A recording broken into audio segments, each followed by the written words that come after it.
Nadine, how are you reading this phase we've been in right now, where the broad indexes have gone largely sideways, clicking marginally to new highs, bond yields get compressed a little bit against many expectations, and the market just seems like it isn't really responding in a dramatic way to any of the macro right now? Is it a riskier environment or just a more comfortable one for you? You know, I think it's a little bit on the riskier side. Those are good points. That you've seen it flattish today, but there's winners and losers. If you take apart the sectors, financials are winners today, tech is winners, discretionary winners, and you've seen some losers on what we call the Rust plus H, the bond-like sectors, real estate, utilities, staple, now called comm services, but used to be called telecom and healthcare, down a lot today. And so it's much more under the surface. You're seeing action, and that's what we're looking at in addition to yields, which is interesting because you've got yields down and these bond-like sectors are down, which isn't usually what you would expect. Yeah, and Jason, just in terms of the flip-flopping of leadership that we've seen lately, it's actually been a little bit fickle in terms of deciding what's really driving things right here. A lot of the cyclical sectors had amazing runs. They're off the boil a bit. Growth, of course, has been kind of in the wilderness for several months, but now it's got a little bit of a bid. But it's hard to know exactly what kind of market we're in right now. How do you read it at the moment?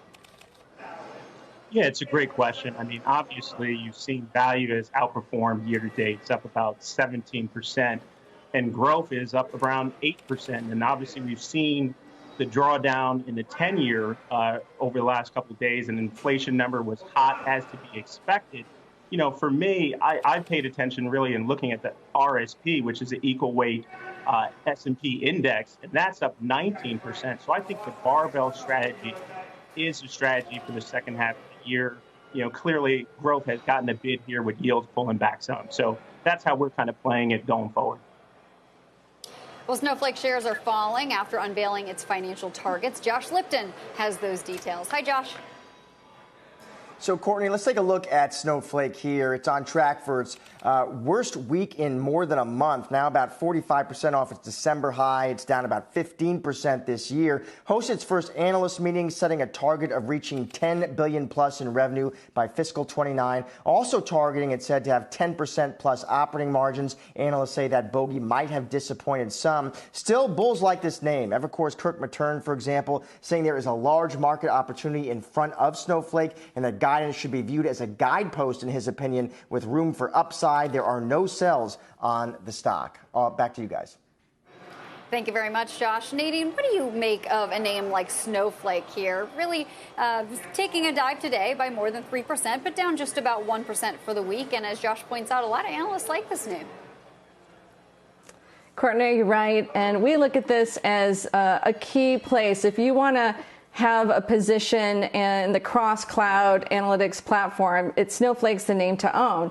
And, you know, I think you have to give management credit here. I don't know any management team who can accurately predict out 8 years, and they were giving an 8-year forecast. And so you can't blame them for being a little bit conservative to saying, hey, we're going to reach 10% operating margins.